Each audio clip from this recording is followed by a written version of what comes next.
Boa noite, Tite. Boa noite, Matheus. Gabriel Alfa, canal Paparazzo Rubro-Negro. Antes de tudo, parabéns pelo resultado. Queria que vocês falassem um pouco sobre esse jogo, mas um jogo complicado do Flamengo. O Flamengo tem enfrentado adversários que muitos torcedores pensam ser times até um pouco menores, inferiores, mas acaba sendo um jogo muito pegado. Queria que vocês fizessem uma análise do jogo, dessa vitória super importante para o Flamengo. Obrigado e parabéns novamente. Boa noite. Primeiro, não tem equipe menor numa dimensão de Série A de Campeonato Brasileiro com a qualidade que tem o Campeonato Brasileiro. E não estou falando isso daí para fazer média com vitória, não. Estou falando isso como um registro de um profissional que sabe avaliar e que sabe do quanto equilibrado é esse campeonato. Segundo, fizemos um melhor primeiro tempo, com o firme, com o resultado consistente. Veio no segundo tempo, melhor, equilibrou, e no momento que nós estávamos na iminência de fazer o segundo gol, ali sim a especificidade, o goleiro fez uma extraordinária defesa. E no que nós fizemos e desconcentramos um momento, achando que ia ter o gol do Vina, não deu time do retorno. No retorno nós tomamos o gol. Às vezes o futebol ele reserva. Felizmente ela se reestruturou de novo em cima das virtudes que tem, das qualidades técnicas que tem a equipe também, e ela conseguiu fazer o segundo gol.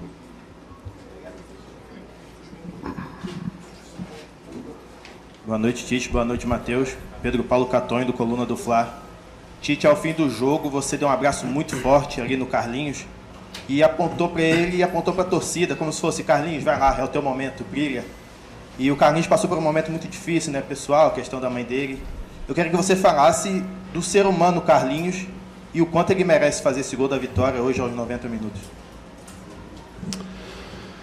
Eu entendo vocês individualizarem uma situação. Eu compreendo jornalisticamente que vocês têm que colocar isso. Mas é a equipe toda. A equipe toda. Ela se predispõe a uma retomada de posse de bola, uma reestruturação onde um Arrasca vem como um segundo meio-campista, onde o Gerson vem como um primeiro meio-campista, onde tem o Gabi e o Carlinhos, e onde tem Matheus de um lado com o Luiz do outro. Então, olha os nomes e o quanto o grupo ele é importante para ser determinante de uma vitória. Como foi no outro jogo também, quantos atletas participando. E aí, o momento da alegria de um é um momento de alegria de todos. Foi do Carlinhos a alegria de todos. E eu comemorei também, abracei. O primeiro que eu abracei foi o Everton, que não entrou no jogo, foi o primeiro que eu abracei, se você pegar entrando no campo, que não entrou. Então, a equipe ela tem que estar registrada maior essa valorização. À direita. Boa noite, Tite. Parabéns pelo resultado. O futebol brasileiro, principalmente por parte dos torcedores e também por nós daqui da imprensa também,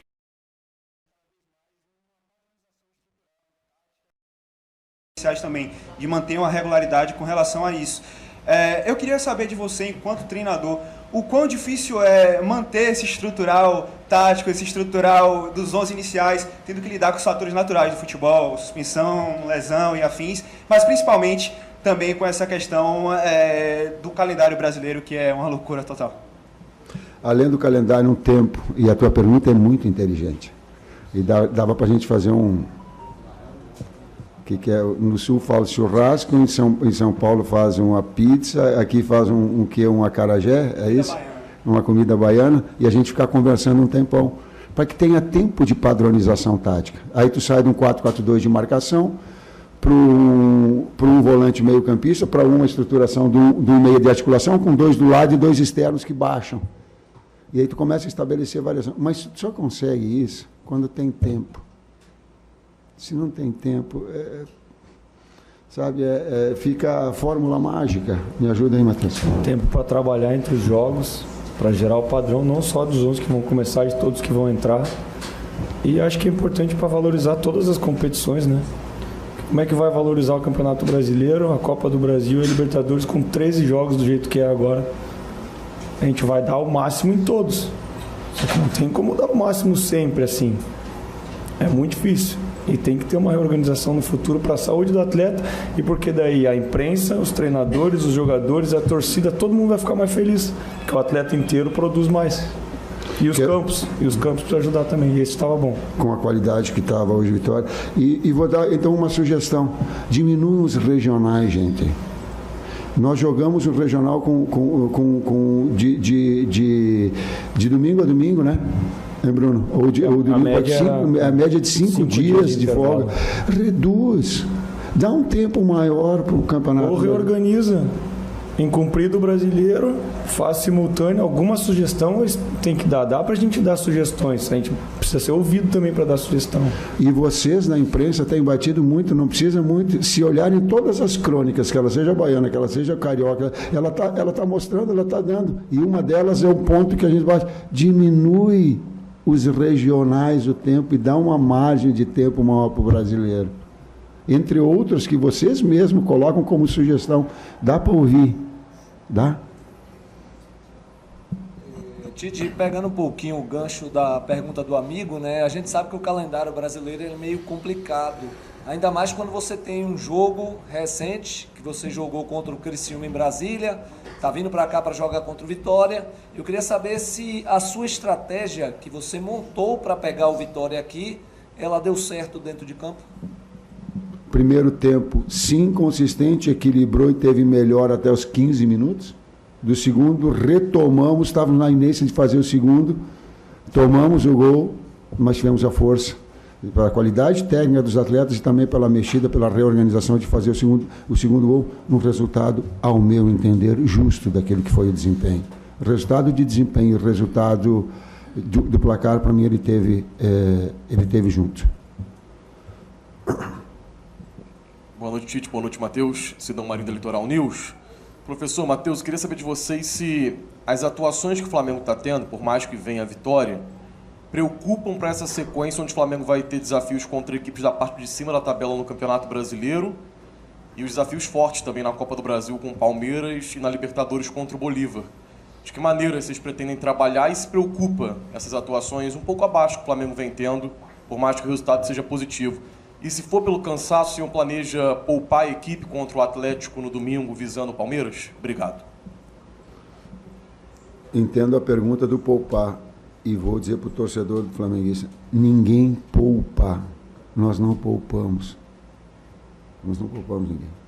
Então, esse é o primeiro dado.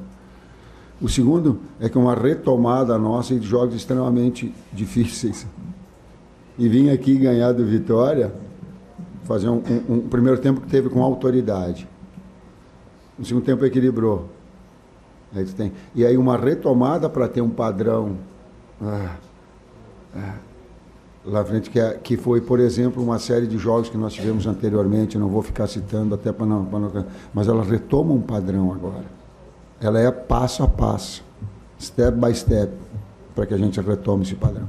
E tem momentos também que a gente, até linkando com a pergunta que foi feita antes, a gente tem a estratégia, a gente bola a estratégia, mas não é simples assim, tu faz, tu treina, chega na hora e acontece assim, faz.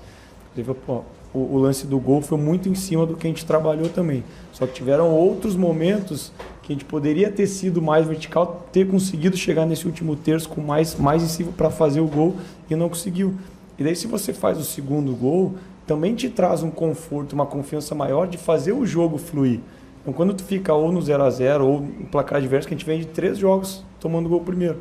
E esse a gente faz o gol primeiro, toma o gol e consegue buscar ainda. Então tem que encontrar esse equilíbrio para tomar essa confiança e fazer as coisas fluir naturalmente também. É um processo. Tite, boa noite. Eduardo Serra aqui falando. Eu queria que você falasse um pouco sobre como foi jogar contra o Vitória aqui no Barradão, porque é um estádio que dificilmente vai ver como aí no Brasil, é um estádio que até o Abel Ferreira denominou como estádio raiz, assim, entre aspas. Vocês acham que a sua equipe teve alguma dificuldade de enfrentar o Vitória em algum aspecto do jogo? O campo atrapalhou um pouquinho o Flamengo? O que é que você tem para falar sobre o jogo contra o Vitória? E especificamente aqui no Barradão, que é onde o torcedor fica mais próximo, fica empurrando o tempo todo o seu time. E acredito que também o Vitória cresceu um pouco na partida por conta desse apoio do torcedor. Eu tenho 63 anos. É a primeira vez que eu ganho do Vitória aqui, eu acho. Eu não lembro de ter ganho do Vitória aqui, com todas as equipes que eu enfrentei. Não lembro de Corinthians ter vencido, não lembro de Internacional ter vencido, de Grêmio ter vencido aqui, de Palmeiras eu treinei ter vencido aqui, de Atlético Mineiro ter vencido aqui. Eu não lembro de São Caetano, que são as equipes. A atmosfera aqui, ela é muito... Energia, ela pulsa, o Barradão pulsa, o torcedor passa animicamente uma força muito grande, que nós sentimos quando jogamos em casa. Nós sentimos como jogando em casa. Tite, Matheus, boa noite. Foi noticiada a contratação de um profissional, Vinícius Bergantin, para compor a comissão técnica. Até que ponto ele chega para acrescentar no trabalho defensivo, posto que nos últimos 7 jogos o Flamengo tomou gol, foram 10 gols nos últimos 7 jogos, que contrastam com a solidez defensiva demonstrada pelo Flamengo no início da temporada, e situação dessa, oscilação essa que preocupa o torcedor para essa sequência cruel que o Flamengo vai ter a partir do próximo mês. Equilíbrio é fundamental de uma equipe, né? Eu digo assim que uma equipe é boa porque ela faz gols, ela não pode abrir mão de ser agressiva, e o DNA do Flamengo é assim. Ela tem que ser eficiente na bola parada e ela tem que ser sólida. Quando tu estabelece, o que é um número que determina isso? Normalmente é o saldo de gols. O saldo de gol mostra esse sentido de equilíbrio. Uma retomada nossa. O Vinícius é um grande profissional, está fazendo um grande trabalho, já o conhecíamos de forma anterior, e o processo do Flamengo, ele exige uma constante evolução. Mais um profissional que vai trazer e vai acrescentar e agregar qualidade. Obrigado.